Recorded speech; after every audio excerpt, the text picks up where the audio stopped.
cada vez mais atual, que é a dissecção das artérias cervicais, características clínicas, diagnóstico diferencial e tratamento. Professor Rubens, é uma honra tê-lo hoje aqui conosco, e a partir desse momento a palavra é toda do senhor, para usar da maneira que o senhor quiser, pelo tempo que o senhor quiser. Acho que as dúvidas a gente pode ir anotando, e no final a gente vai, para não atrapalhar a apresentação do senhor, a gente deixa as perguntas para o final. Boa aula, professor. Obrigado, Gilberto, Gustavo, né? Pelas palavras. Boa noite a todos os colegas que estão nos ouvindo. Muito obrigado pelo convite. Eu fiquei bastante honrado com o convite do professor Fernando Gameleira. O professor Fernando é um nome extremamente conhecido, respeitado na neurologia brasileira, e realmente gostei do convite, e é uma honra. E parabéns pelo grupo, né? Vocês vêm realizando um trabalho muito bonito, um trabalho que acrescenta muito em conhecimento, na formação da neurologia, e está sendo citada no Brasil afora essa atividade. Deve continuar, continue sempre. Bom, hoje nós vamos falar um pouquinho de dissecção das artérias cervicais. É um assunto interessante, como foi apresentado, né? É um assunto atual, que obriga um diagnóstico preciso para que nós tenhamos uma conduta adequada no processo. Bom, em relação a conflitos de interesse, eu não tenho nada a declarar sobre esse tema específico. E começando uma introdução rápida, lembrando que as dissecções das artérias cervicais são causas importantes e independentes de AVC. Uma causa independente, né? Quando a gente consulta, por exemplo, a classificação TOST, a gente vê as causas independentes entre a dissecção. Ela tem uma prevalência anual, isso varia um pouco de região para região, de estatística para estatística, uma prevalência média de 2,6 a 3 por 100 mil habitantes, por 1.000 pessoas. Né? Para a dissecção das carótidas, mais ou menos em torno de 1,72 por 100 mil pessoas, e por dissecção das artérias vertebrais, 0,97 por 100 mil por pessoa. Essa prevalência pode ser maior, porque existem muitos casos assintomáticos e que o diagnóstico não é feito, não entra nas estatísticas. Desses quadros, dissecções das artérias cervicais, elas são responsáveis por 1 a 2% dos AVCs em adultos. Porém, em jovens, chega a 20 a 25% de todos os casos de AVCs abaixo de 50 anos são causados pelas dissecções. Então, é uma causa bastante importante, principalmente nesse grupo aqui abaixo de 50 anos. Em relação à incidência, existe, sim, um discreto predomínio em homens. Não é? Predomínio um pouquinho em homens, ela incide, evidentemente, em todo o sexo. Existe um pouco de diferença em relação ao pico de idade de incidência, né? Nas mulheres, é um pouco mais jovens, em média 42 anos e meio, quando nós temos maior incidência, e nos homens 47,5, um pouquinho mais tarde nos homens. As dissecções carotídeas predominam na porção distal da artéria carótida interna, 2 a 3 centímetros acima da bifurcação. E a dissecção vertebral, majoritariamente, ocorre nos segmentos V2 e V3. Bom, em relação à fisiopatologia, nós podemos recordar alguns dados, algumas situações comuns que vale a pena recordar para entender um pouquinho dessa doença. Lembrando primeiro que a parede arterial é composta por 5 camadas. Aqui está mostrada a adventícia, não é? A lâmina elástica externa, túnica média, lâmina elástica interna e túnica íntima, onde nós temos o endotélio e a camada subendoterial.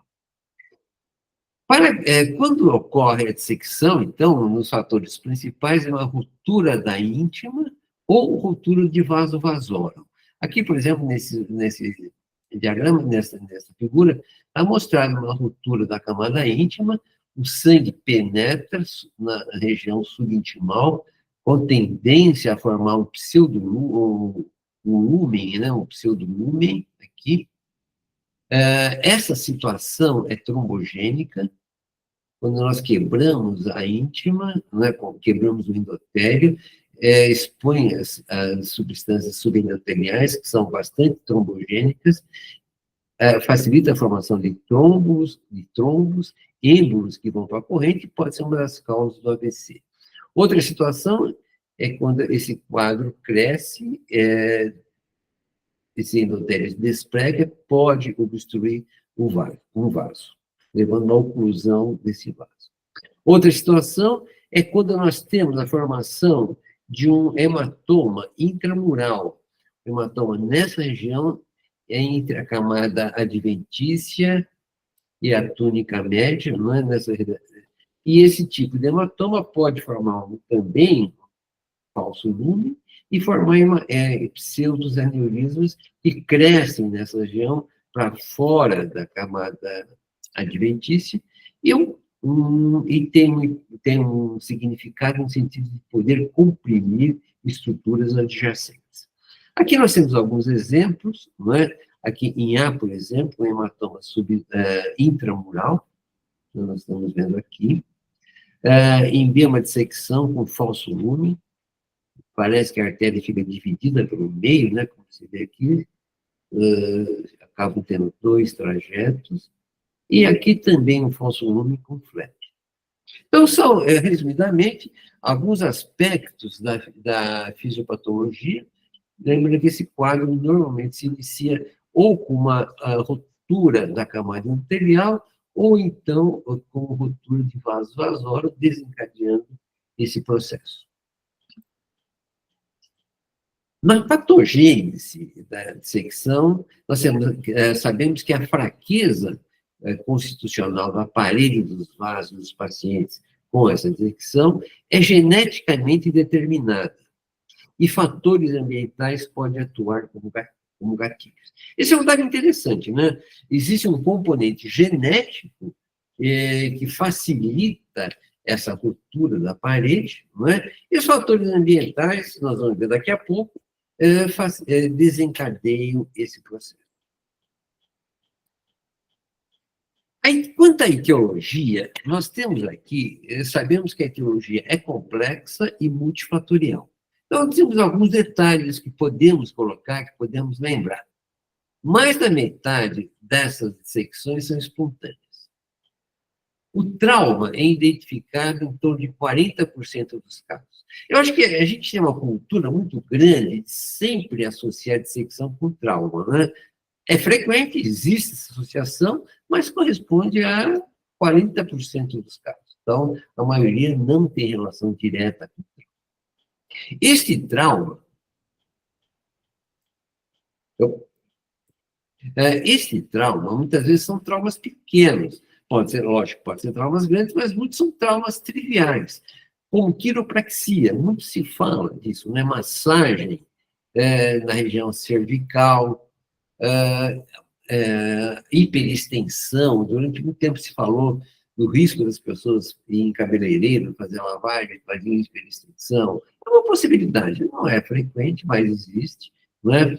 Esporte, sim, esporte é frequente, a gente constatar dissecção após a prática esportiva, a prática que requer movimentos intensos do pescoço, da cabeça. Às vezes, vômitos, né? O esforço de vomitar, o movimento que a pessoa faz, prática de yoga, tosse, espirros, né?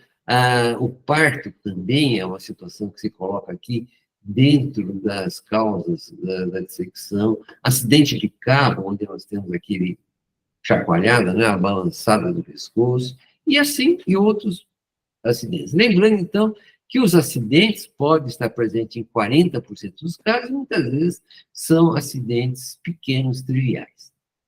Doença do tecido conectivo é outra causa interessante, né? Nós vamos ver um pouco mais de detalhes mais para frente.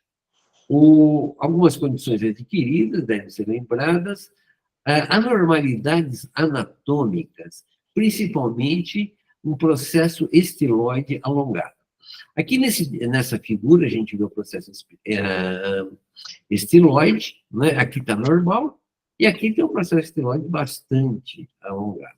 Acima de 30 milímetros, caracterizando a síndrome de Eagle, pode ser causa de dissecção por compressão da artéria aqui, carótida interna. Algumas infecções podem estar também relacionadas, aqui lembrando a febre aftosa, que é onde predomina dissecções das artérias carótidas e causa mais frequentemente o aneurisma, os pseudoaneurismas. Outras infecções, influenza, infecções respiratórias, infecções do trato intestinal, também podem ser fatores coadjuvantes, fatores desencadeantes desse processo. E alterações genéticas, né? Outra situação que tem sido bastante estudada atualmente, tem ganhado muito espaço dentro da neurologia, e pode ser uma das causas que nós vamos ver daqui a pouco. Então, voltando então às doenças do tecido conectivo, é uma causa interessante de dissecção. Ocupa 1 a 5%. Então, a prevalência não é tão alta, né? 1 a 5%, mas é importante porque são situações que têm um cunho familiar e é uma das causas de repetição ou de presença de dissecção em bilateral, em artéria, em várias artérias. Dentro dessas doenças do tecido conectivo, nós podemos citar a displasia fibromuscular, essa é a mais comum. Lembrando que a displasia fibromuscular é uma arteriopatia não inflamatória e não aterosclerótica. Ela provoca estenose multifocal e tortuosidade dos vasos. Quando a gente vê as arteriografias desses pacientes, nós vemos aquela imagem de terço, né, de colar de contas, várias tortuosidades e que se superpõem e caracterizam a doença. Predomina em mulheres de meia idade e 10% dos doentes com distrofia fibromuscular têm dissecção das artérias cervicais, predominantemente das carótidas. Outras possibilidades dentro da alteração do tecido conectivo, temos a síndrome de Ehlers-Danlos. Aqui nós temos algumas características genéticas dessa síndrome, que facilita a comprovação diagnóstica, o seguimento. Síndrome de Marfan, pseudo-xantoma elástico, osteogênese imperfeita, síndrome de Lois-Dietz, não sei se eu estou pronunciando certo, e casos de distúrbios conectivos do tecido conjuntivo subclínico. Então, lembrando, né, o tecido conjuntivo, conectivo, é uma causa de 1 a 5% das dissecções, e tem importância porque predomina mais em jovens, tem a característica familiar, facilita a repetição, a recidiva, e muitas vezes acomete mais de uma artéria. Em relação à genética, como eu disse, é uma área que tem sido bastante estudada, bastante enfatizada, não é? E ajuda muito, ajuda no diagnóstico e, consequentemente, no tratamento, na prevenção desses doentes. Um fator genético isolado, levando à dissecção, é raro. Porém, mas eu estou ruim aqui com isso, hein? Porém, a predisposição genética associada a um fator desencadeante, não é? Que é o mais comum. Então, como nós já dissemos, existe uma fraqueza constitucional da parede vascular que é geneticamente determinada. Em cima dessa alteração genética, fatores ambientais, fatores de risco, traumas, etc., podem desencadear a dissecção arterial. E essa associação é mais comum nas doenças do tecido conectivo. Em relação ao teste genético, então nós vimos que a genética é importante, né? Que ela ajuda no diagnóstico, ajuda nos cuidados da prevenção, E quando que nós vamos, então, nos dedicar a aprofundar o estudo genético? Esse estudo genético deve ser feito em casos de doença de dissecção das artérias cervicais recorrentes, devido a que tem alguns episódios, episódios em bilateral, certo? Quando tem história familiar e quando tem uma doença conhecida do distúrbio conectivo. Essas situações, nós devemos investigar profundamente uma eventual característica genética. A pesquisa rotineira, em todos os casos, não está indicada, por causa dos custos, das dificuldades que podem vir. E vejo que essa é uma situação recente, né, do consenso de ARC, consenso deste ano, publicado este ano. Fatores de risco. Nós temos aí vários fatores de risco, são fatores de risco clássicos, os mesmos fatores de risco que a gente constata nas doenças aterotrombóticas, certo? E que devem ser investigados, porque eles podem atuar como causa, desencadeando a dissecção. Então, nós temos, lembrando, a hipertensão arterial, hiperhomocisteinemia, o tabagismo, diabetes, uso de contraceptivo oral, gravidez e puerpério, é uma situação que não é rara a gente encontrar a dissecção, e enxaqueca com aura. A enxaqueca com aura está associada com 2 vezes mais risco de dissecção arterial. Né? Estudos genéticos mostram um polimorfismo isolado associado à dissecção. Então, é mais uma situação interessante que deve ser obrigatoriamente investigada.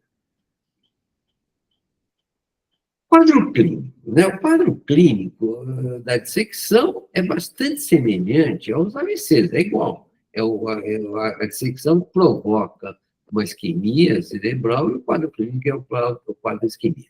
Existem, entretanto, algumas dicas, algumas situações, alguns achados que facilitam o diagnóstico, que orientam para esse diagnóstico. Por exemplo, cefaleia.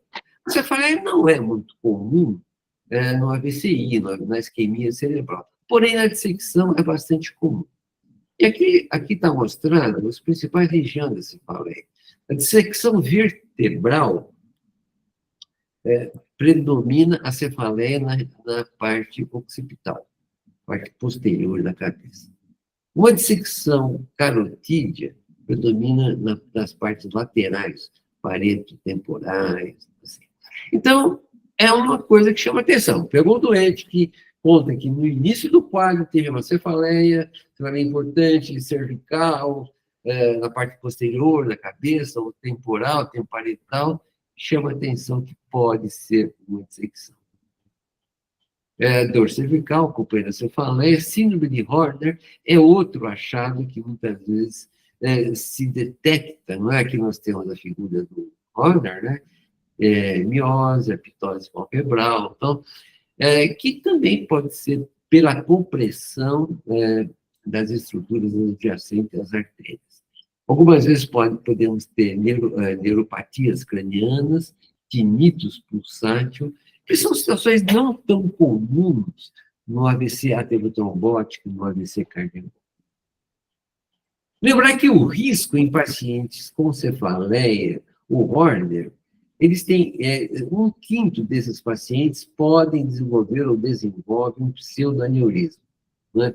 Então, nós devemos ficar um pouquinho mais atentos com esses pacientes que começam com Horner, com a cefaleia mais significativa, pela possibilidade da formação do pseudoaneurisma.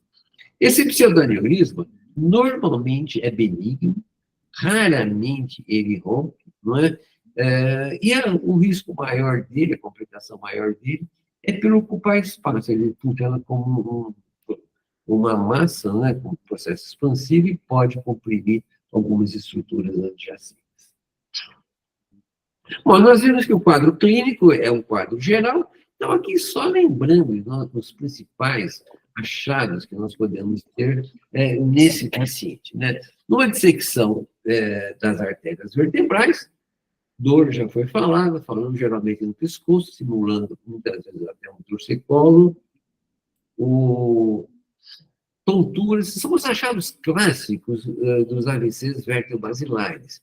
Tontura comum, desequilíbrio, náuseas, vômitos, incoordenação e dificuldade para andar, incoordenação de um dos braços ou pernas, né, uma ataxia, embaçamento visual ou perda de um dos campos visuais, estrabismo divergente ou convergente e visão dupla, alteração da articulação das palavras, alteração da deglutição e fala nasalada. Então, são sintomas bastante clássicos, bastante comuns dos quadros vertebrovasculares. Em relação à dissecção carotídea, também a mesma coisa, nós temos os sintomas clássicos dessa região, que são hemiparesia, parestesias, disfasia, distúrbios cognitivos, distúrbio de consciência, ambliopia, evenopsia.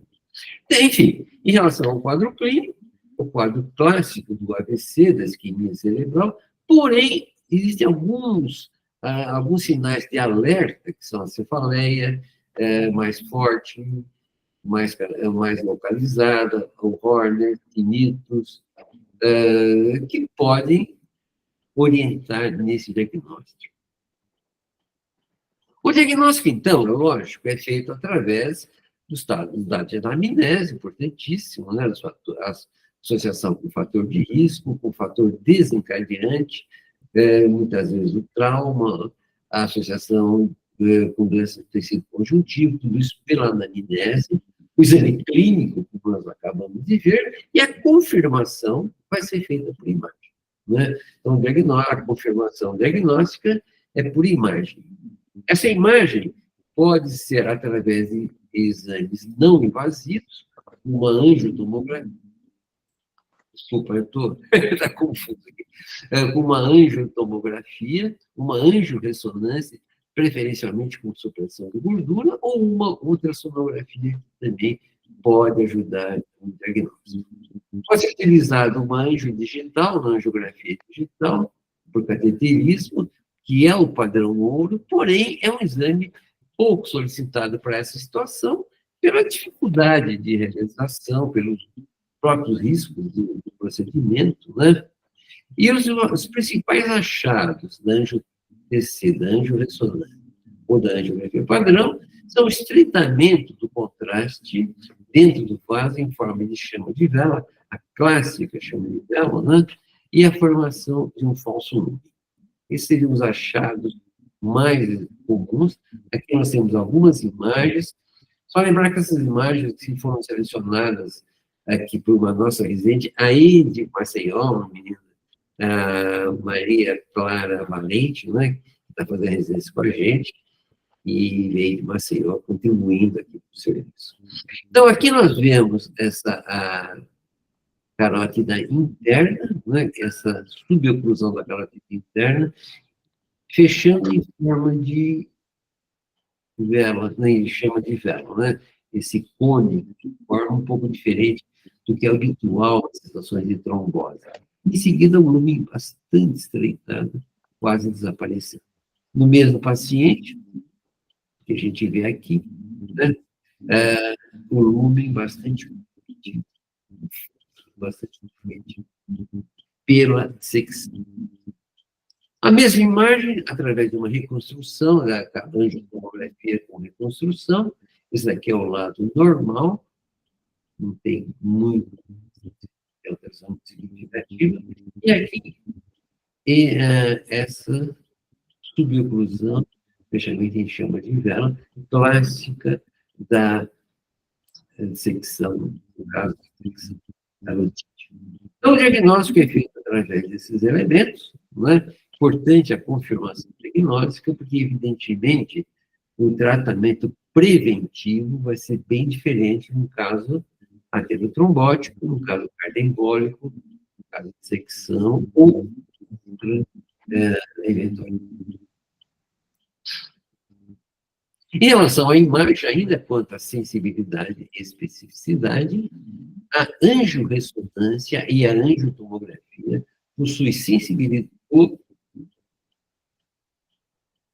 possui sensibilidade e especificidade boa, bastante significativa para a A angiorressonância apresenta alta sensibilidade para detectar secção carotídea, 95%, e menor para o diagnóstico de secção vertebral, 60%, quando se compara com geografia por cateterismo, que é o padrão. A angiotomografia possui sensibilidade e especificidade similares às medidas de acurácia da angiografia por cateterismo, no diagnóstico da dissecção vertebral. Então, a gente vê aqui que são métodos não agressivos, não invasivos, e que trazem assim, uma excelente acurácia, sensibilidade, permite o diagnóstico bastante seguro. Aqui nós temos um organograma que eu achei interessante e que foi publicado agora nesse consenso desse ano, sobre como, mais ou menos, a gente pode dirigir esses casos uma vez feito o diagnóstico. É interessante considerar uma análise do arco aórtico, muitas vezes os doentes também têm lesão do arco aórtico, não é? Então, vale a pena fazer uma angio-CT ou uma angio-ressonância ou ecocardiograma com esse sentido. Considerar a possibilidade de aneurisma cerebral, não é através de uma angio-ressonância, de uma angiotomografia, que pode também vir a ser considerada. E, se possível, medir a extensão do processo estiloide, que pode ser da secção carotídea. Sempre investigar os fatores de risco, lógico, né? E nos casos de doentes que têm fator de risco, principalmente hipertensão arterial, investigar a função renal através do Doppler dos rins, ou eventualmente angiografia ou angiografia das artérias renais, que podem também estar comprometidas. Se houver suspeita de doença conectiva, tecido conectivo, certo? Deve ser checado com detalhes essa sequência, essa possibilidade de investigação da causa, e, nesses casos, justifica uma investigação genética mais profunda. Então, e agora, tratamento, né? Como é que nós vamos conduzir? Nós já fizemos o diagnóstico, já sabemos os fatores de risco, e como é que nós vamos conduzir? O tratamento da fase aguda é absolutamente semelhante a qualquer AVC isquêmico, qualquer isquemia, não é? Nós vamos ficar atentos aos cuidados gerais, o tratamento da pressão arterial, aqueles cuidados todos com a pressão arterial são semelhantes, cuidados com glicemia, com temperatura, com oximetria, posicionamento do leito, cuidados com eletrólitos, todos eles semelhantes à isquemia cerebral. Em relação à trombólise, ela está indicada, ela deve ser feita com indicação, e a indicação acompanha as mesmas dos quadros clássicos da isquemia cerebral. Né? Ela é eficaz e segura. O risco de transformação hemorrágica é similar aos demais tipos de AVC. Mesmo na situação de um hematoma estrutural, um hematoma intravascular, isso normalmente não contraindica a trombólise química. Os casos que é dissecção cervical com extensão intracraniana, o risco-benefício não está bem estabelecido. Exatamente igual do que todo AVC, né? Essas dissecções, se nós tivermos uma oclusão grande cervical que se estende para o intracraniano, lógico, o risco benefício.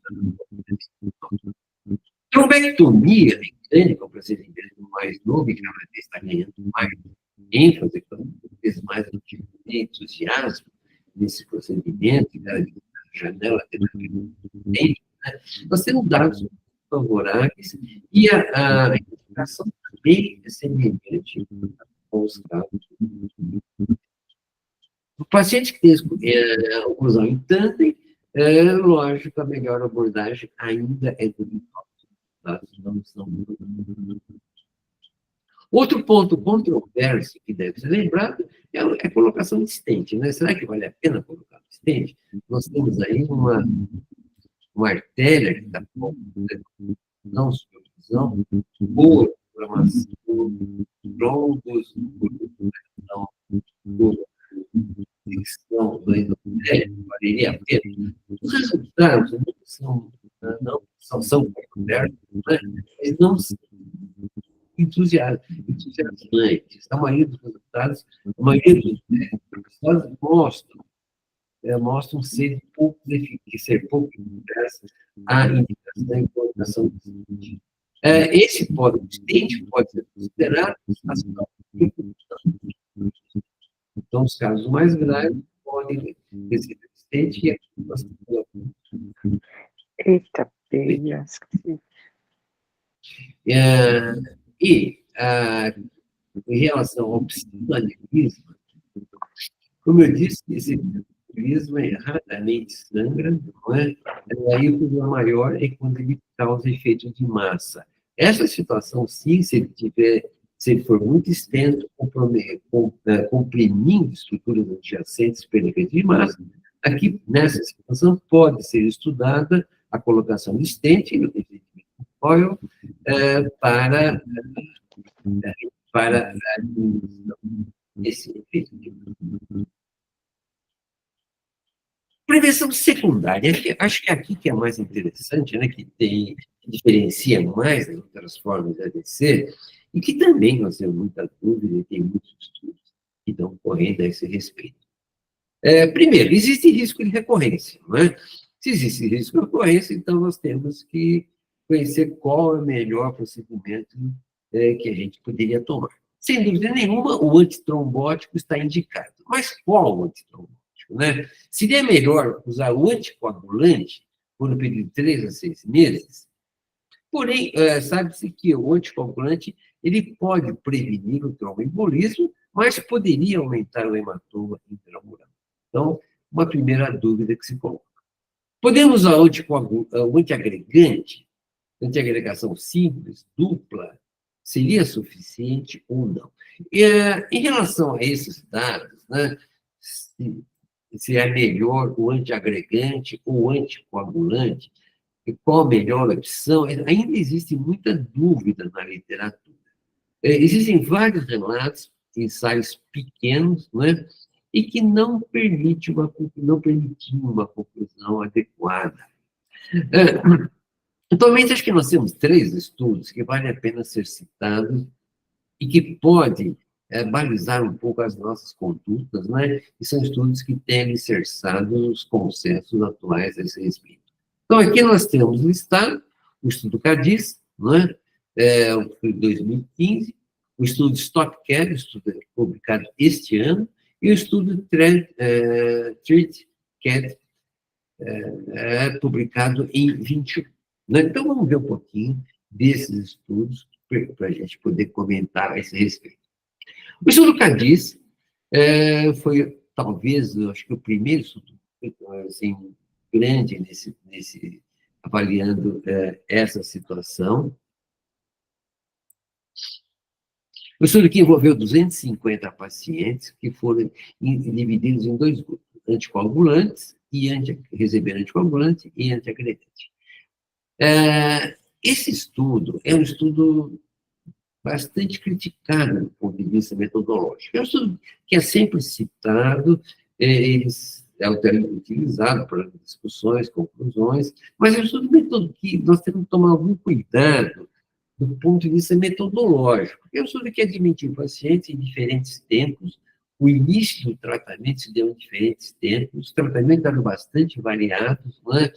E era um estudo de coleta de dados, não era um estudo prospectivo, um estudo randomizado, por isso que metodologicamente tem os seus questionamentos. Foi feito nele um segmento de 3 meses, com acompanhamento com angiotomografia ou ressonância digital, a checagem através da recanalização, o endpoint primário de tudo era novo AVC ou morte. E o endpoint secundário, crise isquêmica transitória, estenose residual de 50%, hemorragia cerebral ou hemorragia maior.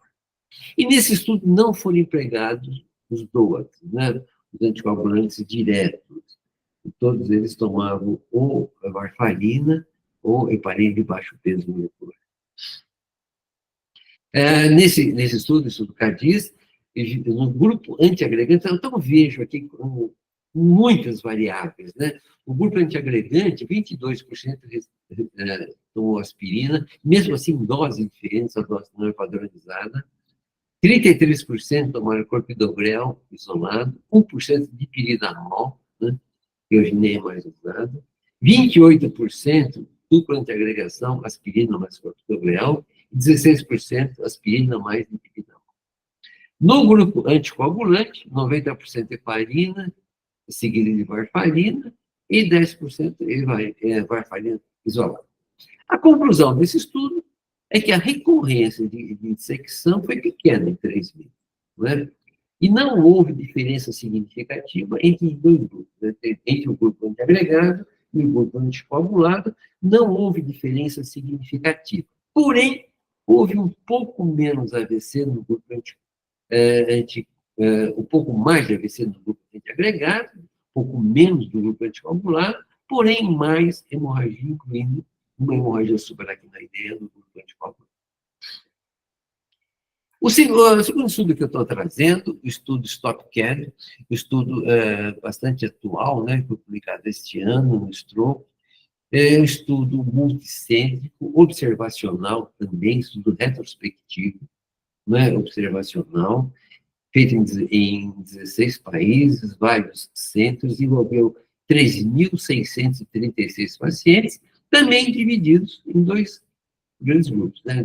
Anticoagulantes e antiagregantes plaquetários. O anticoagulante utilizado foi ou o AVK, né, a varfarina, ou os DOACs, ou heparina de baixo peso seguida por varfarina ou por DOAC. E no grupo antiagregante, os pacientes receberam ou aspirina, ou clopidogrel, ou dupla antiagregação. Lembrando que é um estudo retrospectivo, né? Então, e os resultados não são muito diferentes do anterior, né? O resultado, em um mês, não houve diferença significativa quanto a novo AVC ou risco de morte nos 2 grupos tratados com anticoagulante ou antiagregante. Em 6 meses, foi notado um pouco mais de hemorragia no grupo com anticoagulante. E, nos pacientes mais graves, aqueles que tinham oclusão ou suboclusão, responderam melhor ao anticoagulante. Então, resultados mais ou menos parecidos do anterior. Esse terceiro estudo, TRITCAD, foi publicado em 2001, em 2021, e é um estudo um pouco diferente, um estudo, esse assim, randomizado, duplo cego, e um estudo que visava demonstrar, procurar, né, estudar uma não inferioridade da aspirina, né, um foco um pouquinho diferente. Estudo pequeno, 173 pacientes, 91 no grupo aspirina, 82 no grupo antagonista de vitamina K, né, que é a varfarina. O desfecho primário foi AVC, hemorragia maior, morte em 90 dias, que ocorreram 21 no grupo aspirina e 12 no grupo de varfarina. 7 pacientes, ou seja, 8% do grupo de aspirina e nenhum do grupo anticoagulante tiveram AVC, que era um dos desfechos primários. E um paciente no grupo anticoagulante e nenhum no grupo aspirina tiveram hemorragia extracraniana grave.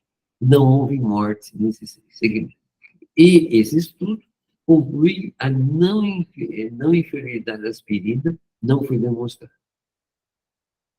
Então, mais que não pende diretamente para nenhum nos dois tratamentos. Aqui nós temos uma meta-análise interessante, também nova, publicada no JAMA este ano, não é? Que fez a mesma pergunta, né? Qual a melhor terapêutica para prevenção secundária da dissecção? Anticoagulante ou antiagregante?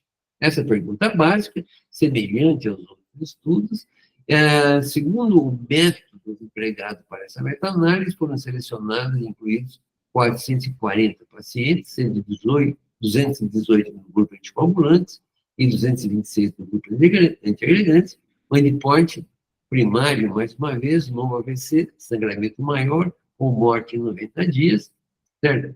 E os resultados mostraram que no grupo anticoagulante houve menos AVC, houve um AVC contra 10 no grupo antiagregante. Porém, houve mais sangramento, né? Houve 2 sangramentos no grupo anticoagulante contra nenhum no grupo antiagregante.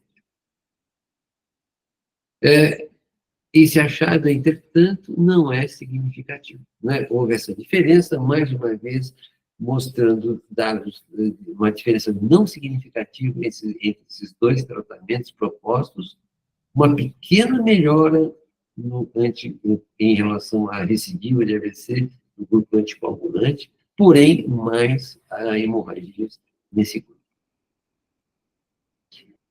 Outra situação que deve ser lembrada é a duração do tratamento antitrombótico, né? Normalmente, esses estudos fixos propõem 3 a 6 meses, seria um período de cicatrização daquele endotélio que foi rasgado. Esse tempo, entretanto, deve ser ajustado para o paciente, conforme a situação do paciente, o risco hemorrágico, conforme a idade do paciente, os outros fatores de risco, e nós vamos ajustar o tempo de tratamento, que poderá ser bem mais prolongado. E a presença de pseudoaneurisma, como eu já disse, não é uma situação que raramente ele sangra, raramente ele rompe, não é? E não contraindica o uso do antitrombótico. Em relação à recorrência, como os estudos já mostraram, né, essa recorrência não é alta, em média 4%. 4% tem uma recorrência, sendo 2% no primeiro mês, em torno de 7% em um ano. A incidência de recorrência com AVC é de 2%. Lembra, essa incidência aqui seria do diagnóstico de recorrência. Então, os doentes que fizeram novos estudos de imagem mostraram que houve recorrência, mas apenas 2% evolui com o novo AVC. A recorrência da secção pode ocorrer no mesmo vaso ou em outro. Depende do fator desencadeante, por exemplo, se for uma doença de tecido conectivo, pode pegar vários vasos diferentes. Existe uma preocupação muito grande, principalmente em pacientes jovens, né, pela recorrência, pela gravidade do problema.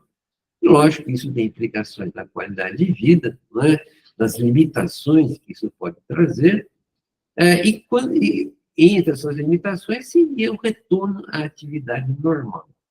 Essa pergunta é muito interessante, né, porque muitas vezes esses quadros são associados com trauma, muitas vezes esses pacientes são jovens, se expõem a trauma, não é? Aí existem alguns até que são atletas, e nós temos que orientar. Esse indivíduo pode voltar à sua atividade física, ele deve limitar, ele deve extinguir a atividade física. Infelizmente, nós ainda não temos uma resposta. Nós não temos nenhum consenso, os consensos atuais não definem isso. Né? Então, isso fica a critério.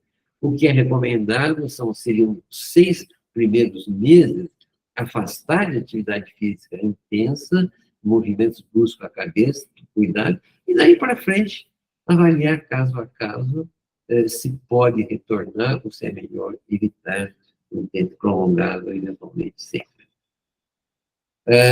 Em relação aos fatores preditores de recorrência, não é? A idade jovem, o jovem tem um risco maior de recorrência, doentes com displasia fibromuscular, certo? São aqueles que têm também maior risco, merecem um cuidado específico.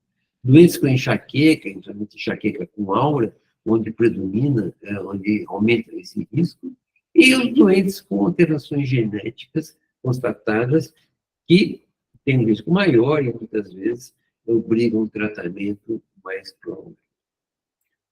Enfim, aqui nós podemos chegar às conclusões no último diapositivo, lembrando que a dissecção das artérias cervicais é uma importante causa de AVC, principalmente em jovens, né? Em adultos também, mas predomina em jovens. Em relação à patogênese, nós temos uma alteração da parede, do endotélio da parede dos vasos, que é geneticamente determinada. E fatores ambientais, fatores de risco, podem atuar como gatilho. O diagnóstico é feito com quadro clínico e a imagem, né, a imagem é extremamente importante para definir o diagnóstico. O tratamento da fase aguda é semelhante às demais formas de AVC, incluindo trombólise química, trombectomia, e em relação ao anticoagulante, e a prevenção secundária, né, vai ser feita com antitrombótico, anticoagulante ou antiagregante, e a maioria dos estudos atuais, os consensos atuais, não mostram diferenças significativas entre os dois, exceto os casos mais graves, com oclusão ou suboclusão, que respondem melhor ao anticoagulante. Enfim, são essas considerações que eu achei pertinente fazer nesse tema, né, um tema extremamente importante, esse tema vasto. Agradeço muito o convite, agradeço a atenção de todos os colegas que ficaram até agora.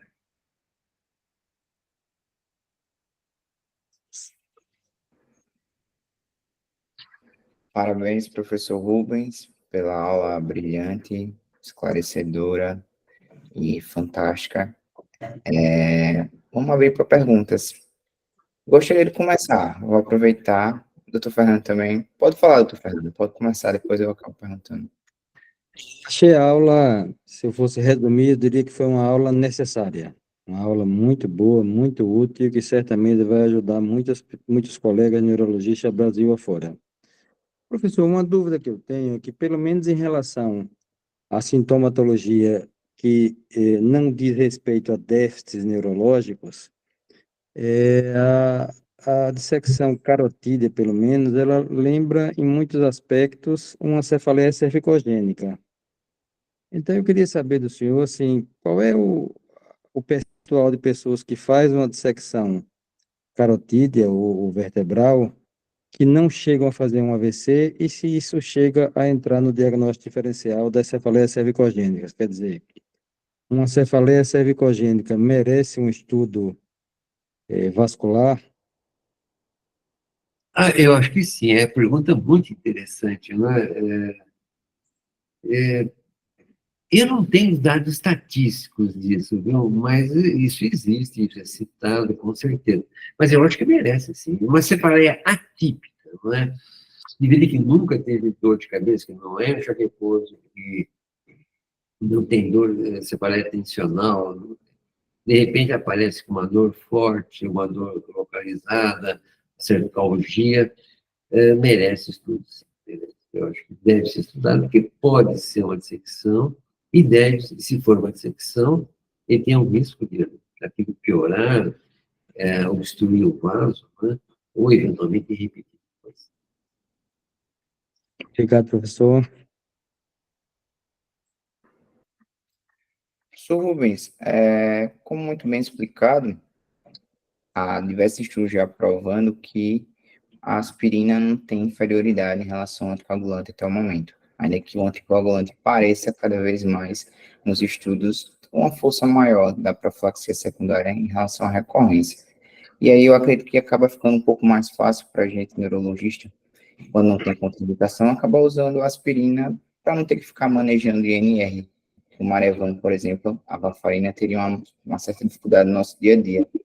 Mas o senhor acredita que com o passar do tempo e estudos maiores, N maior, porque os estudos que o senhor mostrou tem um N relativamente pequeno, e aí talvez não tenha tido relevância estatística a favor da anticoagulação em virtude disso. O senhor acredita que com um N maior, no futuro, o anticoagulante vai se tornar a profilaxia secundária de escolha nesses casos? Olha, é muito interessante essa pergunta, né? Porque essa é uma dúvida, né? A gente chega numa ansiedade muito grande, você está com um problema sério na frente e não sabe qual seria a melhor. É mais prático usar um antiagregante. Se for um AVC pequeno, uma dupla antiagregação, né? Vem da linha de baixo, dupla antiagregação. Se for um maior, uma mono antiagregação, e os resultados são bons. O mais ou menos definido, os casos mais graves, os casos que têm exclusão ou suboclusão, respondem melhor ao anticoagulante. Agora, eu concordo plenamente com você, os estudos são pequenos. O CARDES é um estudo cheio de problemas, né? Cheio de viés, metodológico e tal. O outro é também é retrospectivo, então tem seus viés metodológicos. E o terceiro é um estudo de não inferioridade, mas também muito pequeno, poucos casos. Tal. Eu acho que merece um estudo grande, mereceria, sem dúvida nenhuma, um estudo grande.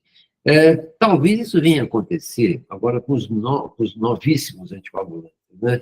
Os inibidores do fator 11 que estão entrando agora, porque eles têm patente. Né? Eu acho que é muito difícil atualmente fazer um estudo grande, um estudo multicêntrico, randomizado, com medicações que já perderam a patente. Então, os laboratórios não vão ter interesse nenhum, teria ser feito com verbas oficiais, né, que são mais restritas, tal, e fica um pouco mais difícil de ser feito. Mas seria ótimo a gente conseguisse um estudo grande, duplo cego, randomizado, multicêntrico, né, que misturasse vários fatores de riscos, seria muito interessante. É bem provável, eu acredito que com os novos, com os novíssimos, né, com os inibidores do fator 11, que caso venham a ser aprovados, que estão agora em fase 3, caso eles venham a ser aprovados, provavelmente vão ser feitos subgrupos com análises de dissecção. Eu acredito que sim. Mas eu acho que a sua proposta é muito boa, interessante. Mais alguém teria alguma pergunta? Eu tenho outra consideração, professor. Naquele esquema que o senhor mostrou de pesquisa clínica das pessoas com suspeita de dissecção de artérias cervicais, o senhor colocou que merecia um estudo vascular distal cerebral para pesquisar aneurismas. Existe alguma relação estatística em pessoas que têm dissecção de artérias cervicais ter mais aneurismas do que a população como um todo? Existe sim, existe. Principalmente quando a doença é doença do tecido conectivo, né?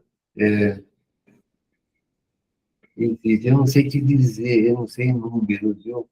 Mas justifica essa investigação. Né? Acho que existe sim. Não sei os números. Certo, obrigado. Eu tenho mais uma dúvida, professor. O senhor citou que a hiperhomocisteinemia é um fator de risco para essas dissecções. Ela acontece na hiperhomocisteinemia como um todo ou somente quando ela está associada a mutações do gene da metiltetrahidrofolato redutase? Olha, é descrito como um todo. O achado de hiperhomocisteinemia, né, de ter hiperom elevada, ele tem um risco maior. É um risco aterogênico também, não é? E essa hiperom se acredita que ela agrida o endotélio, tanto facilitando a aterotrombose, desencadear a trombose, como facilitando a dissecção. Mas é geral. Obrigado, professor.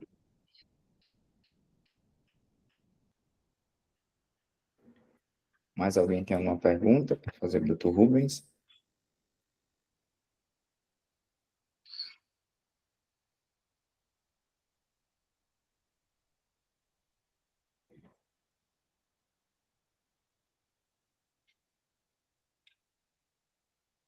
Eu tenho só um, assim, de cunho prático. Quando o senhor suspeita de uma dissecção, o senhor habitualmente pede como primeiro exame uma angiorressonância ou uma angiotomografia? Olha, a angiotomografia faz parte do nosso protocolo de AVC, não é? Então, o doente chega com AVC, a gente sempre faz angiotomografia. E os resultados costumam ser muito bons, né? Assim, a acurácia diagnóstica, a sensibilidade do exame é muito boa. Então, é suficiente. No segmento, às vezes é mais fácil fazer angiorressonância, né?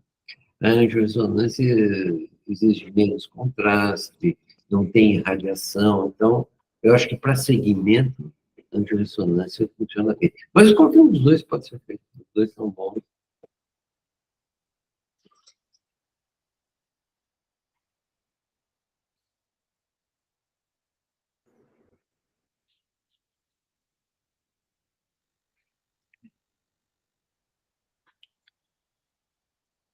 Mais alguém quer fazer alguma pergunta?